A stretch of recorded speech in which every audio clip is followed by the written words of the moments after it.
তারা বসে বসে নেচেছে। না না, খুব ভালো হয়েছে।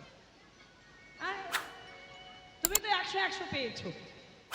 খুব ভালো নেচেছে গো, একেবারে একদম খুব ভালো নেচেছে, খুব ভালো, সত্যি খুব ভালো লাগছে। মনে তো হচ্ছে না এখন ঘুম পাচ্ছে। ঘুম পাচ্ছে? বাহ, পরিপূর্ণ বৃন্দাবন। আজকে আমাদের বিষয়বস্তু ভগবান যত যত লীলা করেছেন সর্বশ্রেষ্ঠ লীলা রসতত্ত্ব, মানে রাস লীলা। আগে আমাদের জানতে হবে যে রাস কাকে বলে। আস্তে আস্তে এবার শান্ত হয়ে যান। রাসের কতগুলো কথা আছে সেগুলো একটু মন দিয়ে শুনতে হবে। রয়াকারে রা, দন্তুস্ব, রাস। খুব মন দেবে, আস্তে আস্তে আস্তে। এই কথাগুলো না বললে যারা অভিজ্ঞ ভক্ত তারা বলবেন কেমন রাস গেয়ে গেল, রাসের কথাগুলোই বললো না, একটু নাচালেই কি রাস হয়? তাহলে মন দিয়ে শুনতে হবে, খুব মন দিয়ে শুনবেন। রয়াকারে রা, দন্তুস্ব। আচ্ছা, মাঝখানের আকারটা তুলে দিলে কি হবে? রয়াকার আকারটা তুলে দিলে কি হবে? রস। বেশ। আচ্ছা, এই যে রয়ের নিচে বিন্দুটা, যে বিন্দুটা তুলে দিলে কি হবে? বস। গুরুচরণ আশ্রয় করে আগে রসের বশবর্তী হতে হবে।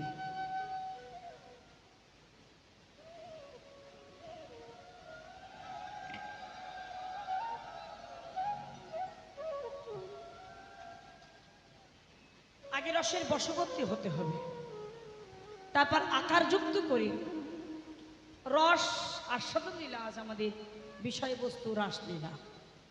জৈসে বীজ ইক্ষু রস, গুরুখণ্ড সার, শর্করা সীতা মিশ্র উত্তম মিশ্রিয়ার, ক্রমে ক্রমে বাড়ি হয় স্নেহমান প্রণয়, রাগ অনুগা ভক্তের সেই মহাভাব হয়। ভগবান রাস করলেন কারণ কি? রাসের 4টে কারণ ছিল। খুব মন দেবে, আস্তে আস্তে। 4টে কারণে ভগবান রাসলীলা করেছিলেন। 4টে কারণ কি? ভক্তের মনোবাসনা পূর্ণ, 2 কামদেবের অহংকার চূর্ণ, 3 রাধানী প্রেমের মহিমা কতখানি রাসে জানবার জন্য, 4 বিশেষ বিশেষ কারণ আগত কলিযুগে আসবে গৌরাঙ্গ মহাপ্রভু হয়ে সেই ভাবটা দর্শন করবার জন্য। ভক্তের মনোবাসনা পূর্ণ, কামদেবের অহংকার চূর্ণ। কাম দেবতা বলে যে দেবতা আছেন তার হচ্ছে পঞ্চবাণ। খুব মন দেবে মায়েরা। রাস মানে ওই যে বললাম, কথাগুলো একটু মন দিয়ে শুনতে হবে।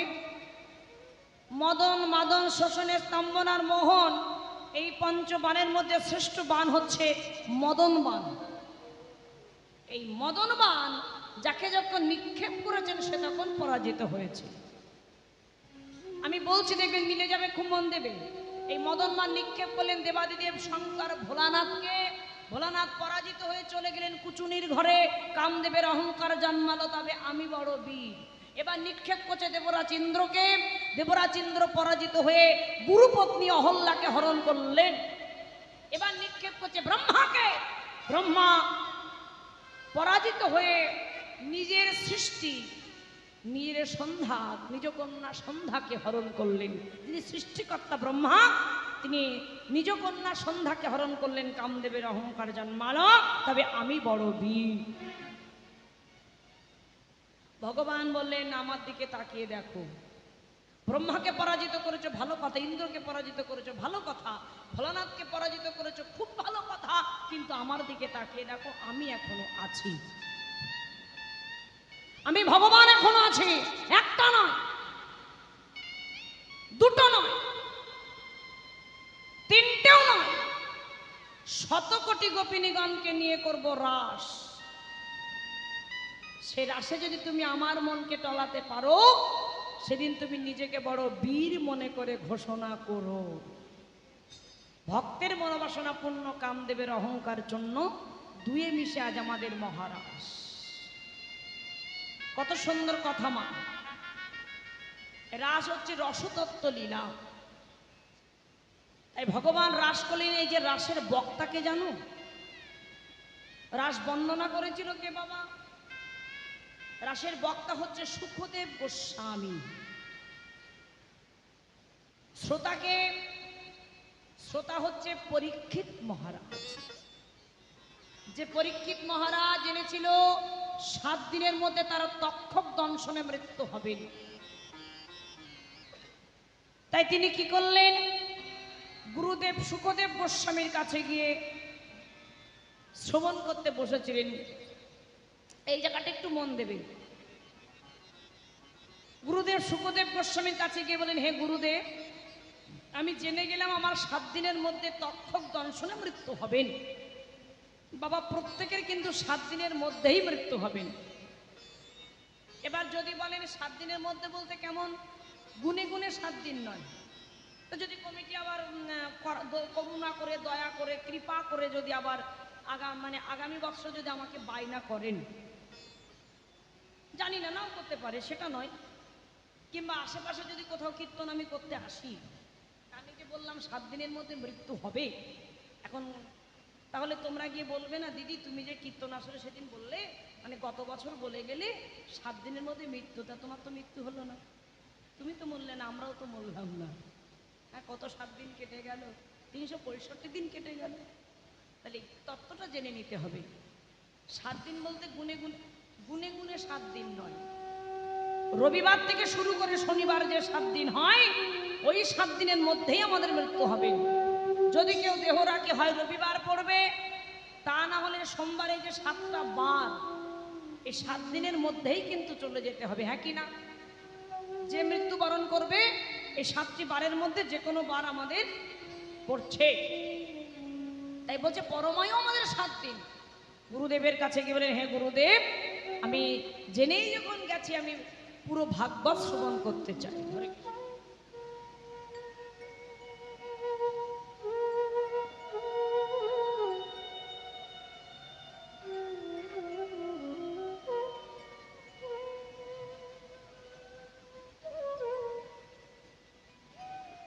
আমি পুরো ভাগবতকে শ্রবণ করতে চাই।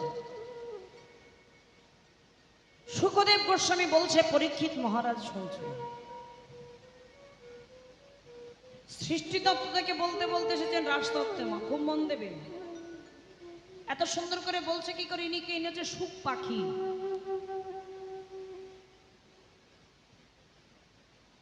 ইনি হচ্ছে সুখ পাখি। এই সুখদেব গোস্বামীর কথা বলছি। একটু জানুন মা, রাজতত্ত্ব জানতো কে? রাজতত্ত্ব জানতো একমাত্র দেবাদিদেব শঙ্কর ভোলানাথ। তাই ভোলানাথ শ্মশানে ধ্যান করেন, এটা সবাই জানো তো? আচ্ছা, ভোলানাথ যে শ্মশানে ধ্যান করে, যে আসনটাতে, আসনটা কিসের বলো দেখি? হ্যাঁ, না না। আর কেউ কিছু জানো কি? জানো না? শুনে রাখো বাবা, ভোলানাথ যে ধ্যান করেন শ্মশানে, যে আসনটা, আসনটা কিসের আসন? না।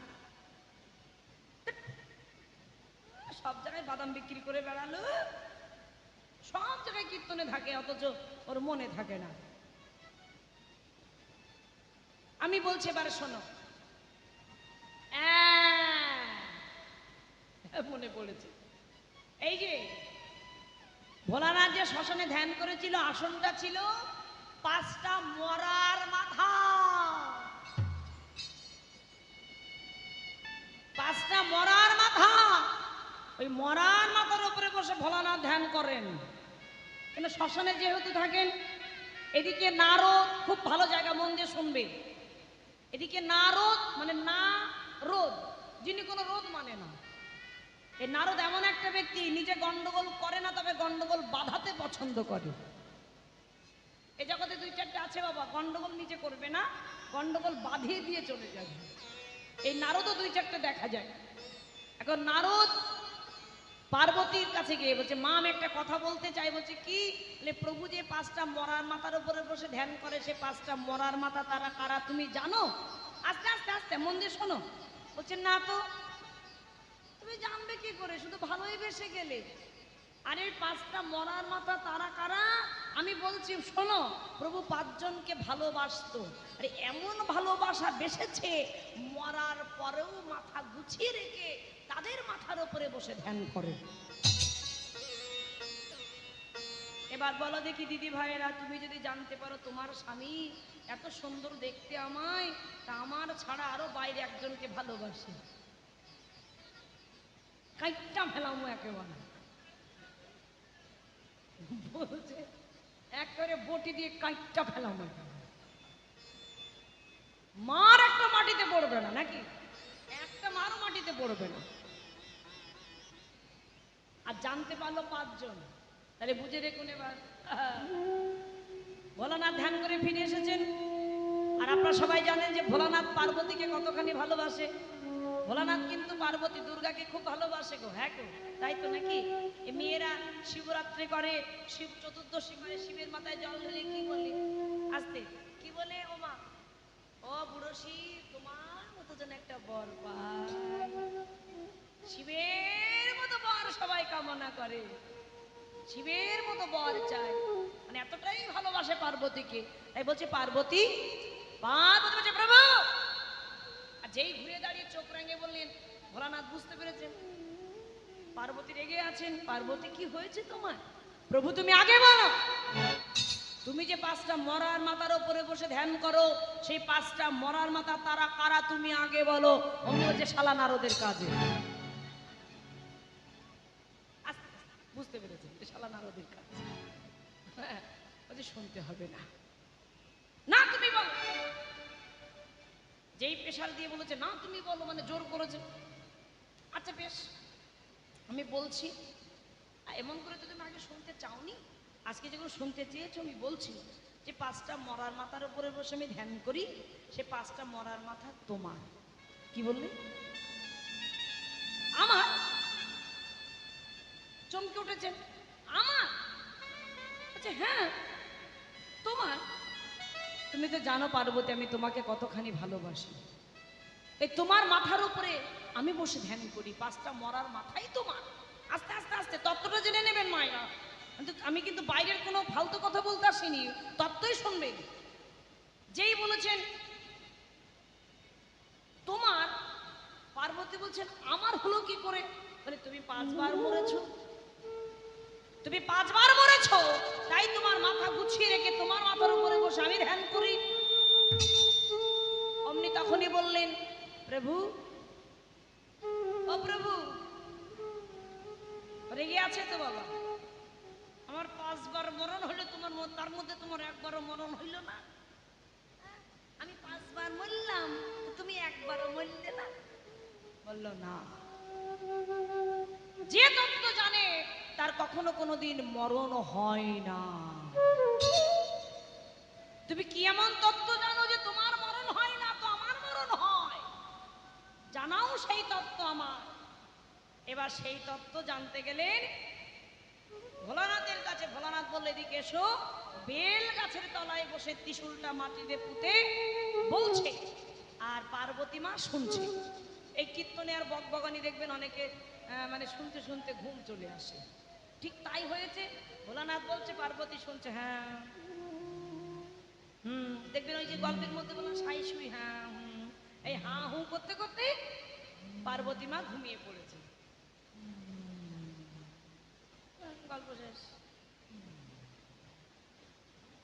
পার্বতী ঘুমাচ্ছে। নারদ এদিকে সুড়সুড়ি দিয়েছেন, যা সুযোগটা ধরে নে, যা ওই ঝুপ পাখিটার ডালে বসে চুপটি করে রাস তত্ত্ব জেনে নিচ্ছেন বাবা। তত্ত্ব জানছেন আর কণ্ঠস্বর নকল করে পাখিটা দেখবেন প্রত্যেকটা কথায় হু হা। ওই যে বললাম না গল্পের মধ্যে একটু হা হু না থাকলে গল্প জমে না। ওই হা হু করতে করতে করতে করতে বলা শেষ। শুনে নিয়েছেন তত্ত্ব। পার্বতী ঘুমাচ্ছেন, অনেক আগেই ঘুমিয়ে পড়েছেন। পার্বতী ও আর পার্বতী, ওই যে পার্বতী, হ্যাঁ ও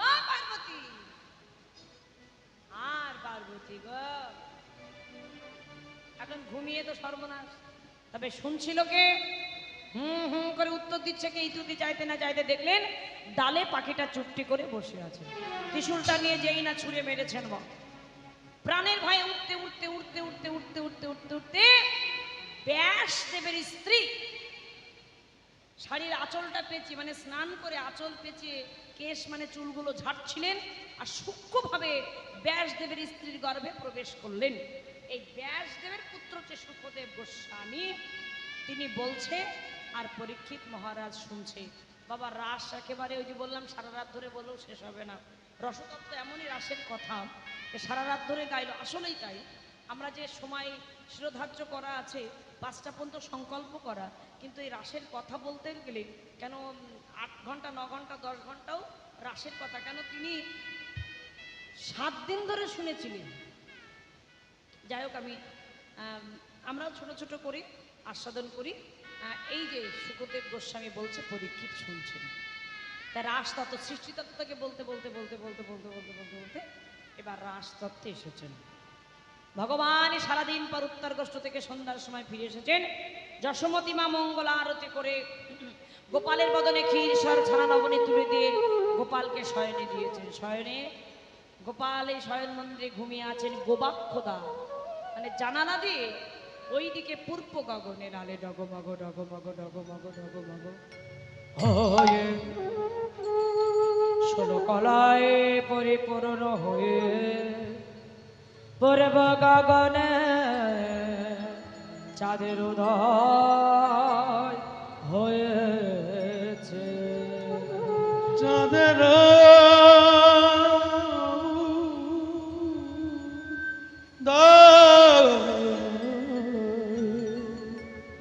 চাঁদের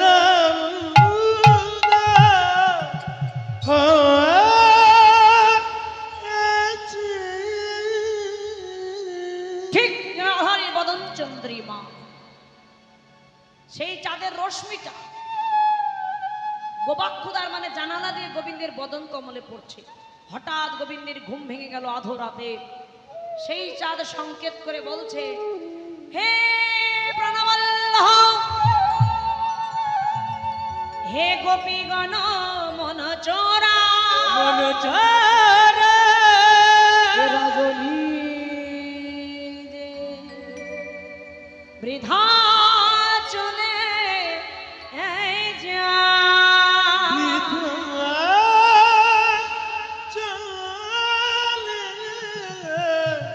চলে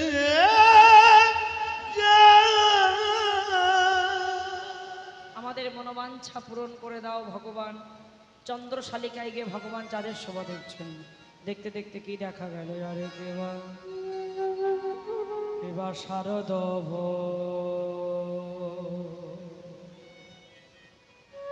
চন্দ্র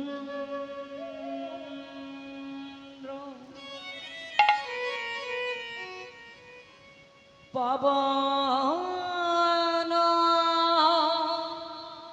মন্দ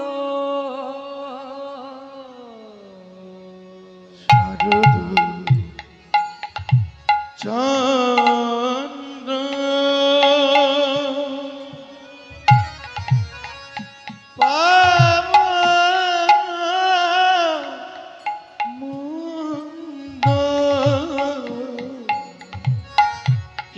শারদ চন্দ্র পাবন মন্দ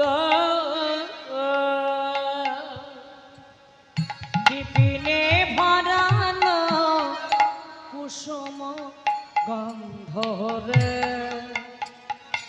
গন্ধ রে গন্ধ রে গন্ধ রে শারদ চন্দ্র পবন মন্দ বিপিনে ভরালো কুসুম গন্ধ রে গন্ধ রে গন্ধ রে গন্ধ রে ফুল্ল মল্লি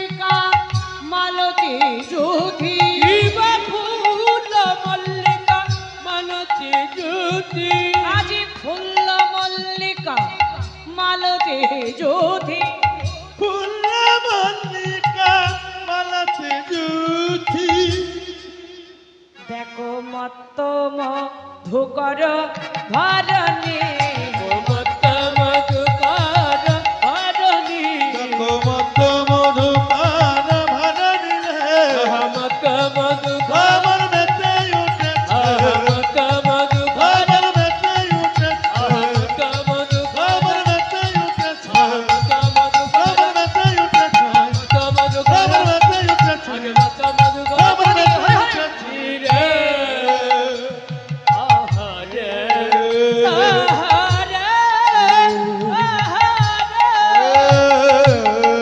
বনে বনে কত ফুল ফুটেছে বনে বনে কত ফুল ফুটেছে বনে বনে কত ফুল ফুটেছে বনে বনে কত ফুল ফুটেছে ছয় ঋতুর ফুল একই যোগ হয়ে তারা গোবিন্দ সেবাই লাগিবে বলে জয় ঋতু জানি জগৎ গোবিন্দ সেবায় লাগবে আহা জয় ঋতুর ফুল আগে যোগ হলে গোবিন্দ সেবায় লাগিবে বলে জয় ঋতুর ফুল আগে যোগ হলে বনে বনে কত ফুল ফুটেছে আহা মত মধুকার হরণী রে মত মধুকর হরণী রে হরণী রে হরণী রে রমণী রে রমণী রে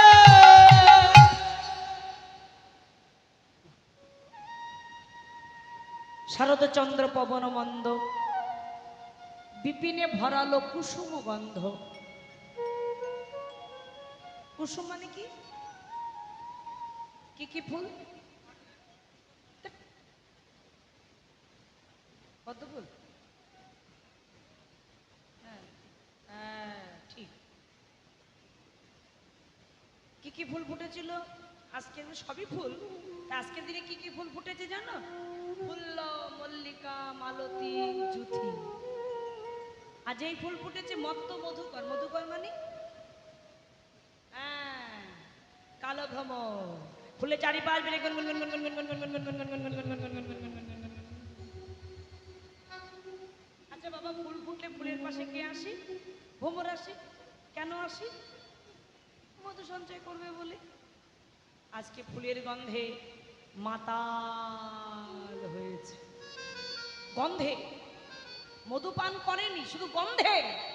এমন এমন ফুলের গন্ধ আছে দেখবেন, ওই ভন ভন ভন করে না, ওতে ওতে দেখবেন মাতাল মাতাল মাতাল। দেখেছো? এদিকে মাতাল, এদিকে মাতাল নেই তো? না না না থাকলে বলবো না, না থাকলে বলবো। যদি মাতাল থাকে তাহলে কিছু বলবো না, যদি না থাকে তাহলে এটা নেই তো। হ্যাঁ, এই তো ব্যাপার। মাতাল মাতাল দেখবেন, যারা মাতাল রাস্তা দিয়ে যখন যায় পা কিন্তু ঠিকঠাক পড়ে না। একটা পা এদিকে আর একটা পা। আবার অনেক অনেক মাতাল আছে পিছন থেকে ঠেলে, মানে দাঁড়িয়ে গুরু। আমরা রাস্তা দিয়ে যাই তো, মানে আমাদের চলাফেরাই কিন্তু রাত্রে। এক জায়গায় যাচ্ছি, রাস্তার উপরে দুই মাতালের খেলা। পিছন থেকে গুরু, রাস্তা এইভাবে গিয়ে এইভাবে বেঁকে গেল, ঠেলে সোজা করলে হয় না? রাস্তা ঠেলছে। আচ্ছা, রাস্তা ঠেলে সোজা করা যায়? মাতালের কাজ। ঠেলছে ঠেলছে ঠেলছে, বদ্ধ মাতাল। এখন ঠিক সেই সময় পেছনে একটা গাড়ি এসেছে। যেই গাড়ি এসেছে এক লাফ দিয়ে রাস্তা থেকে নিচে, মানে একটা ভাব দেখে দাঁড়িয়ে দাঁড়িয়ে। আচ্ছা, রাস্তা ঠেলাঠেলি করছে, তার মানে বদ্ধ মাতাল। গাড়ি এসেছে, গাড়ি চাপা পড়ে মর। ভালো মানুষ গাড়ি চাপা পড়ে মরে, মাতালরা সহজে গাড়ি চাপা পড়ে মরে। আরে যাতে মাতাল হলে কি হবে? আরে ও বেটা, তাহলে ঠিক আছে বাবা। ভালো মানুষ গাড়ি চাপা পড়ে মরলো, মাতালরা সহজে গাড়ি চাপা পড়ে মরে না। আজকে ফুলের গন্ধে মাতাল হয়েছে, কিন্তু এখনো ওই যে স্বভাবটা ঠিক আছে। মাতাল হলে কি হবে? আজকে অনুনয় বিনয় করে বলছে, রাঙা ফুল ফুটেছ তোমরা দেখো যেন মধুর আহ, ঝরে পড়ো না যেন নিতাই গৌর হরে হরে বল।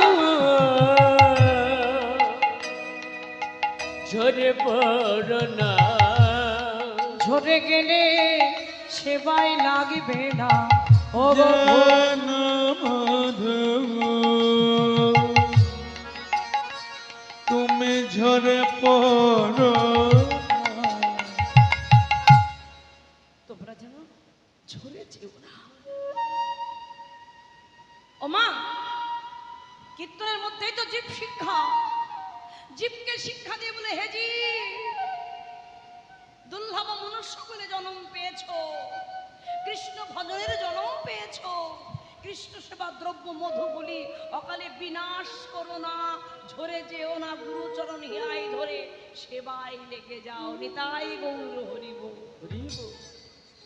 সাধুকে বললেন সাবধান, তাই তো শুধু সাধুকেই বললেন সাধু সাবধান, হের করি অবধান, ঝরে যেও না।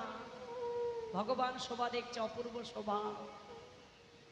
হঠাৎ মনে হলো সেই রাসতত্ত্ব রসলীলা হেরত রাতি ওই ছন ভাতি, হেরত রাতি ওই ভাতি হেরত রাতি ওই ছন ভাতি, ফেরত রাতি ওই ছানা ভাতি শ্যাম মোহন মদনে মাতিরে রে বাতি রে বাতি রে মুরলী গানে পঞ্চম মুরালি গান পঞ্চমতা বাঁশি বাঁধনা রে মুরালি কাঙাল পঞ্চমতা মুরালি গান পঞ্চমতা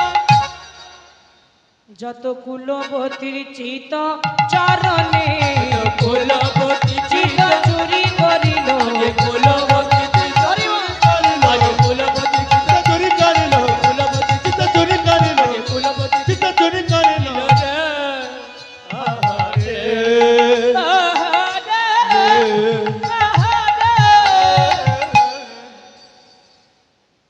গোপীদের মন চুরি করবার জন্য ভগবান রাসলীলা স্মরণ করে বাঁশিতে তান তুলেছেন। বাঁশি মানে মুরলী। ভগবানের হাতে তিনটি বাঁশি, বেনু, বংশী, মুরলী। আপনার উত্তরপ্রশ্ন শুনেছেন চাঁদমুখে দিয়া বেনু, রাসে শুধু মুরলী, আর অন্যান্য লীলায় বেজেছিল বংশী। আজকে রাসের জন্য তোলা ছিল উপরে মুরলী, এটা হচ্ছে গোপন সংকেত।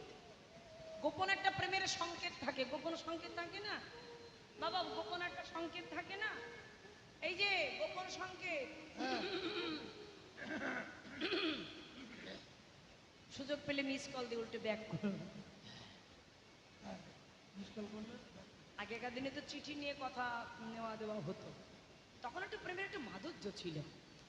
এখন আমার প্রেমের বাবা, এখন প্রেমের গানগুলো দেখে না, তুই আমার জান আর তুই আমার গান, আবার তুই ওরে আমার প্রেম রে।